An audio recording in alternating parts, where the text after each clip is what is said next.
Shalom jemaat Tuhan dimanapun kita berada. Selamat hari Minggu untuk kita semua.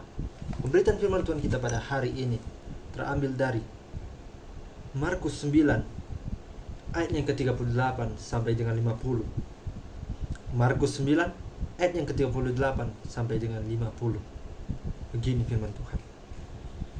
Kata Yohanes kepada Yesus, "Guru, kami lihat seorang yang bukan pengikut kita mengusir setan demi namamu. Lalu kami cegah orang itu karena ia bukan pengikut kita." Tetapi kata Yesus, "Jangan kamu cegah dia, sebab tidak ada seorang pun yang telah mengadakan mujizat demi namaku dapat seketika itu juga mengumpat aku. Barang siapa tidak melawan kita, ia ada di pihak kita. Aku berkata kepadamu, sesungguhnya barang siapa memberi kamu secangkir air oleh karena anak kamu adalah pengikut Kristus, ia tidak akan kehilangan upahnya. Barang siapa menyesatkan salah satu dari anak-anak kecil yang percaya ini, lebih baik baginya jika sebuah batu kilangan diikatkan pada lehernya, lalu ia dibuang ke dalam laut. Dan jika tanganmu menyesatkan engkau, peganglah, karena lebih baik engkau masuk ke dalam hidup dengan tangan kudung daripada dengan utuh kedua tanganmu dibuang ke dalam neraka, ke dalam api yang tak terbenamkan. Di tempat itu ulatnya tidak akan mati dan apinya tidak akan padam. Dan jika kakimu menyesatkan engkau, penggallah, karena lebih baik engkau masuk ke dalam hidup dengan timpang daripada dengan utuh kedua kakimu dicampakkan ke dalam neraka. Di tempat itu ulatnya tidak akan mati dan apinya tidak akan padam. Dan jika matamu menyesatkan engkau, cungkilah, karena lebih baik engkau masuk dalam kerajaan Allah dengan bermata satu daripada dengan bermata dua dicampakkan ke dalam neraka, di mana ulat-ulat bangkai tidak mati dan api tidak padam. Karena setiap orang yang akan digarami dengan api. Garam memang baik, tetapi jika garam menjadi hambar, dengan apakah kamu mengasinkannya? Hendaklah kamu selalu mempunyai garam dalam dirimu, dan selalu hidup berdamai dengan yang seorang dengan yang lain." Sejauh ini pemberitaan firman Tuhan. Berbahagialah orang yang mau melaksanakan dan mau mendengarkan firman ini dalam kehidupannya sehari-hari. Haleluya. Sekali lagi saya menyapa kepada kita semua, Shalom dan selamat hari Minggu untuk kita semua. Tema kita pada hari Minggu ini yakni karunia Tuhan tidak terbatas. Sekali lagi, tema kita pada hari ini, karunia Tuhan tidak terbatas. Bapak Ibu Saudara yang terkasih dalam nama Tuhan kita Yesus Kristus, di dalam dua topik sekarang ini ada tentang seorang bukan pengikut Yesus mengusir setan demi nama Tuhan, dan satu lagi tentang ilustrasi atau kisah yang Tuhan ibaratkan tentang orang yang menyesatkan garam. Nah, kita akan membahasnya satu persatu. Yang pertama tentang seorang yang bukan murid Yesus mengusir setan. Nah, cerita ini bermula ketika para murid melihat ada seorang yang bukan pengikut Yesus. Dia itu bisa mengusir setan. Dia mengusir setan dengan mengucapkan, "Demi nama Tuhan, engkau setan, keluarlah dari tubuh orang ini." Tetapi bagaimana? Apa tanggapan dari Tuhan? Ngapain kalian tangkap dia? Dia kan meskipun dia bukan muridku sendiri, tetapi dia itu adalah orang yang benar-benar tulus di dalam namaku. Dia mengusir setan demi namaku. Karunia Tuhan, karuniaku ada di dalam dia, sehingga dia bisa mengeluarkan setan dari tubuh seseorang demi namaku. Makanya dari cerita ini, murid-muridnya bingung. Dia kan bukan pengikut kita Tuhan, tetapi kenapa dia harus bisa, dan mengapa dia bisa memberikan atau juga mengusir setan dalam tubuh seseorang? Jawabannya simpel, dibilang Tuhan. Dia memang bukan pengikut aku, tetapi kalau ada orang yang mengatasnamakan, melakukan mujizat, melakukan keajaiban demi namaku, dia akan kusebut sebagai pengikut Kristus. Bagaimana dengan kita, saudara yang terkasih jemaat Tuhan kita Yesus Kristus? Kalau kita berbicara tentang jin, tentang dukun, apakah itu adalah pengikut Kristus? Tentu saja tidak. Karena kalau kita tahu bahwasannya jin atau dukun itu adalah orang yang bermain peran dalam dirinya sendiri. Dia bermain peran agar keahlian dalam dirinya itu bisa dipercaya oleh banyak orang. Dia memainkan peran dalam sebagai dukun itu tidak menyebut nama Tuhan. Karena sebagai dukun itu adalah orang yang jahat. Sebagai jin dan sebagai orang-orang yang kita bilang orang-orang yang menyesatkan, itu bukan pengikut Tuhan. Melainkan Tuhan berkata kepada kita, orang yang menjadi pengikutku itu adalah dia mampu melakukan keajaiban. Dia mampu memberikan kebaikan kepada banyak orang demi namaku. Oleh sebab itulah aku memberikan dia kasih karunia yang datang daripada Allah Bapa. Makanya dia selalu diberkati. Dia mempunyai mujizat, dia mempunyai kekuatan. Bahwasanya demi dalam nama Tuhan kita Yesus Kristus, demi nama Tuhan, apapun yang ada di dalam dirimu, segala kekhawatiran, segala kecemasan, Tuhan akan mengangkat itu semua. Karena Tuhan ada beserta Anda semua. Lanjut di pembicaraan kita yang kedua, itu tentang garam. Nah, garam kita tahu bahwasanya itu adalah asin. Kalau kita memasak tentunya seperti sop, seperti ikan dan segala macamnya pasti membutuhkan garam. Karena apa? Kalau kita menaruhkan garam ke dalam makanan, masakan, itu akan memberikan ciri khas yang dalam dirinya. Nah, menjadi pertanyaan, bagaimana kita bisa mengasinkan sebuah garam? Kalau awalnya sudah asin, apakah kamu bisa mengasinkannya lagi lebih asin? Tentu, jawabannya ya, garam itu memang tetap asin. Meskipun kamu tambah dengan berbagai macam rasa dan segala macamnya, garam itu tetap garam yang baik, tetap garam yang asin.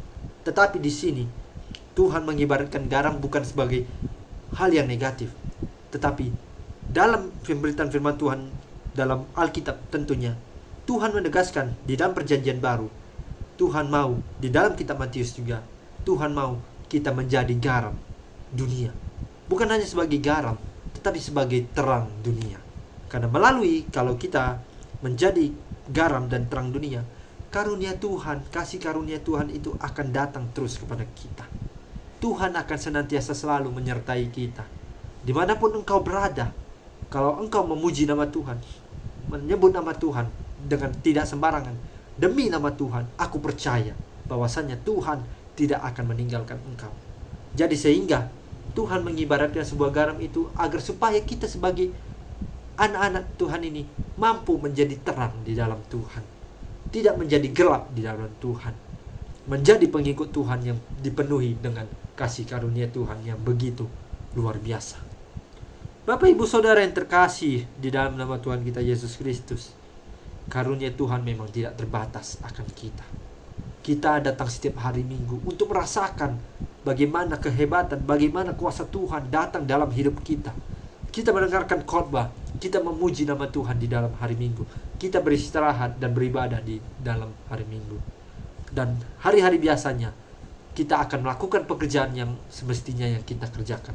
Tetapi ingat, pekerjaan yang kita lakukan itu, kalau mengatasnamakan Tuhan, demi nama Tuhan, Tuhan pasti akan menjadikan kita sebagai orang-orang pengikutnya.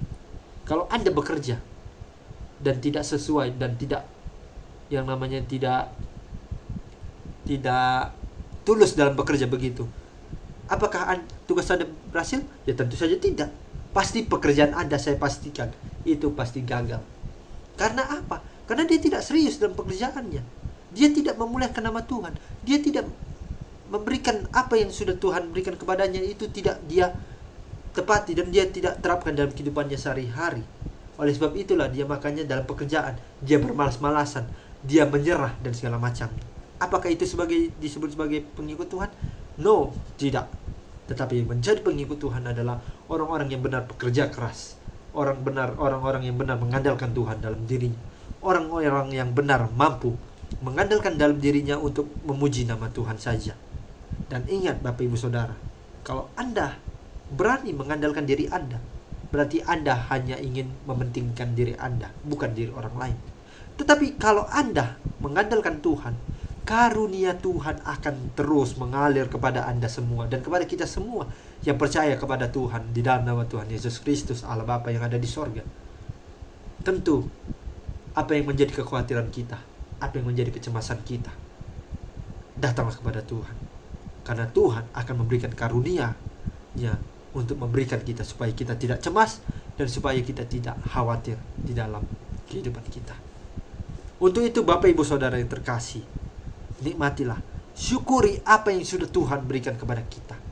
Tuhan sudah menciptakan dunia ini dengan begitu luar biasa, dan kita ditugaskan oleh Tuhan sebagai wakil Tuhan yang ada di dunia ini memanfaatkan, melestarikan, dan merawat apa yang sudah di Tuhan berikan dan Tuhan sediakan kepada kita. Untuk itu, dan juga jangan lupa Bapak Ibu Saudara yang terkasih, kepada kita semua yang terkasih di dalam Tuhan kita Yesus Kristus, bertolong-tolonglah dalam saudara. Ingat, kalau Anda bertolong-tolongan, berbuat baik kepada banyak orang, Tuhan akan senantiasa selalu memberikan kebaikannya kepada kita. Dan terkhusus, saya menarik sekali dalam cerita tentang bagaimana sih, kenapa bisa orang yang bukan pengikut Tuhan, bukan murid Tuhan, bisa mengusir setan. Ya tentu jawabannya itu tadi kata Tuhan, dia itu adalah pengikutku. Kalau dia melakukan keajaiban dan menyebutkan demi nama Tuhan, dan dia menyebut namaku, dia adalah seorang pengikutku. Meskipun dia bukan murid dari ke-12 muridku, tetapi aku percaya, aku yakin bahwa dalam karunia Tuhan, karunia Allah Bapa, Tuhan selalu menyertai dia, sehingga dia bisa mengeluarkan sesosok setan yang ada di dalam tubuh seseorang demi nama Tuhan. Lantas, apakah kita mau seperti orang ini, saudara yang terkasih dalam Tuhan kita Yesus Kristus? Jawabannya kembali kepada Anda. Kalau Anda tidak mau berbuat kasih kepada banyak orang, Tuhan tidak akan memberikan karunia kepada Anda. Tetapi kalau Anda memberikan kabar baik, memberitakan Injil, memberikan kasih, pertolongan dan segala macamnya kepada banyak orang, karunia Tuhan akan datang menghampiri Anda. Dan Anda semua dan kita semua yang percaya kepada Tuhan tidak binasa. Ingat, Yohanes 3 ayat 16 dengan penekanan bahwasannya karena begitu besar kasih Allah akan dunia ini, sehingga ia mengaruniakan anaknya yang tunggal, sehingga kita tidak beroleh apa? Tidak beroleh yang namanya kebinasaan, tetapi memperoleh kehidupan yang kekal datang daripada Tuhan. Untuk itu, aplikasi yang bisa saya terapkan dan bisa saya berikan kepada kita semua, mari saya mengajak kepada kita semua untuk mengaplikasikan karunia yang Tuhan berikan kepada kita. Jangan sesekali, jangan pernah sekali kita meninggalkan Tuhan, karena melalui Tuhan hidup kita akan bermakna. Kita tahu bahwasannya waktu demi waktu berjalan dengan begitu cepat, tetapi melalui tangan kasih karunia Tuhan itu tidak terbatas dalam hidup kita kalau kita percaya kepada Tuhan saja. Untuk itu, Bapak Ibu Saudara yang terkasih, mari sebagai penutup, kata-kata penutup dalam pemberitaan firman Tuhan ini, saya mengajak, layangkanlah dan layakkanlah dirimu untuk menyembah, untuk berserah kepada Tuhan saja. Perolehlah kasih karunia yang datang daripada Tuhan, sehingga kita mampu memberikan kasih pemberitaan firman Tuhan kepada banyak orang, dan orang banyak percaya bahwasannya Tuhan adalah juru selamat bagi kehidupan manusia. Amin. Tuhan Yesus memberkati.